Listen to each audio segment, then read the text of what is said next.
So we're back for another day, and as you can see from the sky, we've had a little bit of rain, and so I'm just keeping an eye on leaks because I have found one up in the top corner of the pop-up. So let me just give you a demonstration of what I've been able to do so far.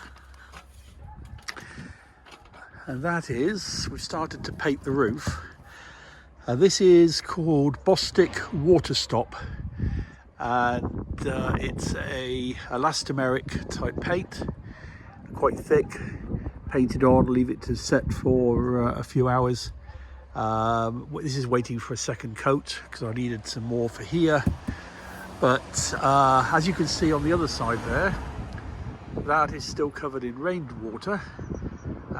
This middle bit here has evaporated completely, and the elastomeric is actually a very good insulator. So we're going to finish that off tomorrow, just waiting for another pot of it to arrive, and we'll see if that cures some of the leaks. This is the corner that's been leaking, and I can't for the life of me work out why. There's a couple of little gaps here, and this is where this piece rotates around as the roof drops down, but this is all completely sealed. Yet that is the point here where water is entering, but it's never high enough on the roof to go in through these gaps here. So I'm a little bit flummoxed. I do have a bit in the middle there that I've got to finish off when the new stuff arrives. And that piece of paper there is just in where there is a peg that comes out to hold the roof when it's in its lowest position. And just in case that was leaking water in there, because I'll show you inside now, I'm going to go and build up that area and make sure that's definitely waterproof. But this is one of the most confusing things that I've had so far. Let me just show you inside.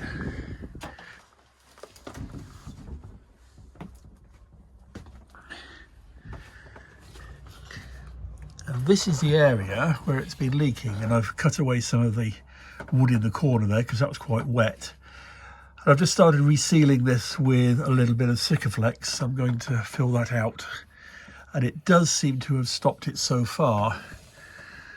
But this is where that peg is, and I'm just wondering whether water is getting in here and then running down that metal. That metal there is actually the roof on the other side, and I'm just wondering whether or not that is run down on the inside of it and was just coming out here. But that's tomorrow's job. We'll see how we're getting on. And then this is tomorrow's work as well, which is going to be building out the platform there for the chair stroke bed, and then we're ready for that. So yeah, so I stripped off some of this covering here yesterday just to get access to it, and also the water here had dripped down and damaged. This is a piece of hardboard that somebody's put up here, and that is the original aluminium of the roof, and that's the new aluminium that's been put in here previously by somebody who repaired it extensively in the past. But we've got a little bit of mold up here from the water, but it's coming in here and then dripping down and then making its way everywhere where water does. So this needs to be repaired. I've checked on the other side as well. That is all dry now, but has leaked in the past. But that's obviously been cured by sealing the roof. So yeah, so a little bit of extra work I didn't anticipate, but we'll get that sorted. And I'll get this filled out and cleaned up along this edge here. So we'll crack on and get a bit more done. Okay, so one of the other jobs that we need to do, whilst the weather has just got a bit of a break in it, is to clear off some of these old decals, which you can see here are all splitting and breaking up. They're original, 42 years old. Anyway, I've found a tool to do it. Another one from Temu. I'm sure it's a rip-off of some other design, but it works really well. I've done, I don't know, about 2.5 meters of it so far, and it's used up a little bit. So I'm going to order a few more of these They're only about €4 each. So yeah, they work quite well. A bit slow, but they are working, and they're not doing any damage to the aluminium underneath. So we'll carry on with that. Hopefully get this side, or half of this side, finished before the rains come back. Catch you later. So, another dryish day today, so I'm going to finish off doing the roof with a second coat of this. It's an elastic membrane, or elastomeric, completely waterproof. I recommend 2 coats. You can apply it when it's wet or dry. It's dry today, and it's a thick paste, which I'll show you shortly. But yeah, it's good stuff. Guaranteed for 5 years, but just redo it every couple of years. It'll be fine. But anyway, I'll show you how it goes up. One thing I should have mentioned is that as you open it, it is completely sealed. So they do sell this. This is a 1 kilo. They do sell this in, I think, 6 kilos and 14 kilo containers. I wouldn't recommend getting a big one. The reason is that it has a fairly limited lifespan in the container. So once you start using it, it does start to go off. And I found the other day with the first coat that after about 2 hours, what was left in the can had got gloopy and was becoming unusable.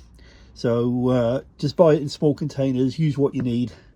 I haven't tried resealing it to see if it helps, but it does start to go off as soon as you start using it.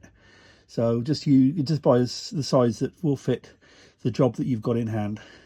Right, let's get up on the roof. Right, so although the roof can be wet when you apply this, obviously it's better if it's dry because it'll stick a bit quicker. And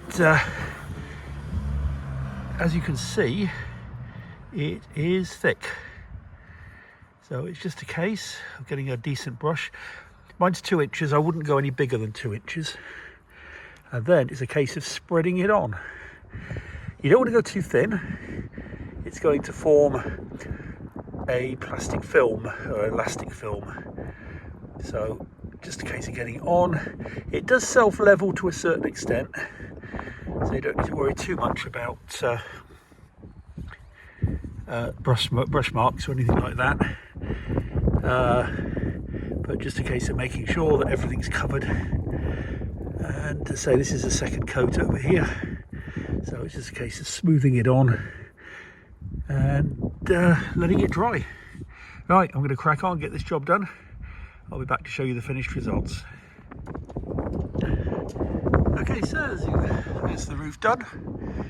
I did notice the slightly cooler temperature made it quite thick, so it's actually gone on a bit thicker than I did on the previous coat. But it did then start raining, so you can now see how waterproof it is. It's done a nice job there of, you know, it's still quite tacky, but it's designed for this precise purpose, to waterproof everything when it's wet and raining. So yes, all nicely done. Just let that all settle off before I drop the roof down, otherwise it'll stick. But it takes 24 hours to cure fully, and I did test it on the previous coat and it was fine. And then I just got to sort out those cables for the solar panel. I need to find a better way of sticking those up there, but we'll sort that out when the roof is completely dry. All right, a bit more work now on the inside, and I'll be back soon. So, jumping around a little bit, but I just want to give you a heads up on the next part of the project. So this is the ceiling. Oh, excuse me. The cold's getting me. This is the ceiling, and as we discussed earlier, this leak here has now been completely fixed. So these strips are back on now. But it's left me with a bit of a conundrum, and that is that when they've put this new aluminium roofing on, let me get down here so I can see it better.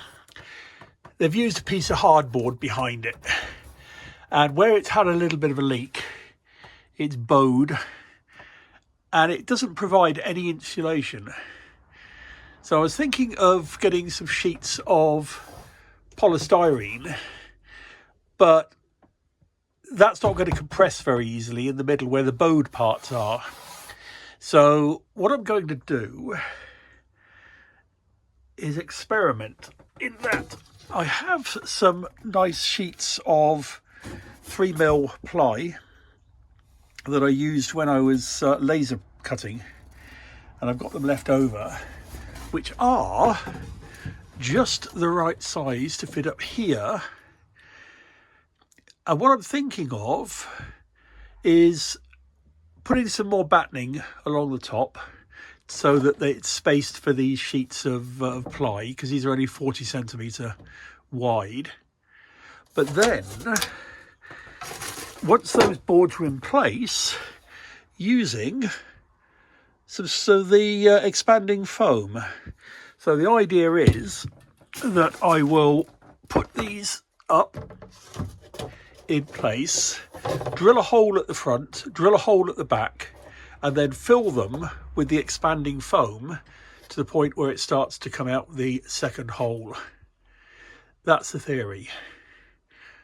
If you've got any better ideas of how to do this, please put it in the comments and I'll definitely be taking a look. But anyway, this is the next project for tomorrow.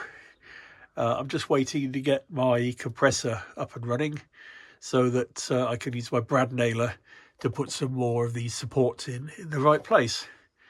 But I think that will give it some insulation, and hopefully the foam will expand into the gap, as you can see, where the hardwood is bowed underneath. And I don't really want to take all this hardwood down because it'll make a bit of a mess. We'll try it and see.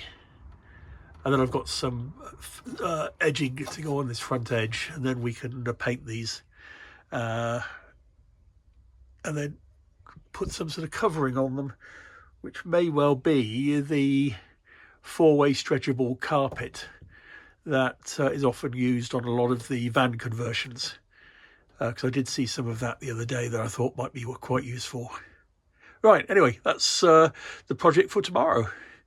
Thanks for watching, and keep subscribing, keep liking, and then we'll be able to get some more of these up and hopefully progress this a little bit faster. Bye for now.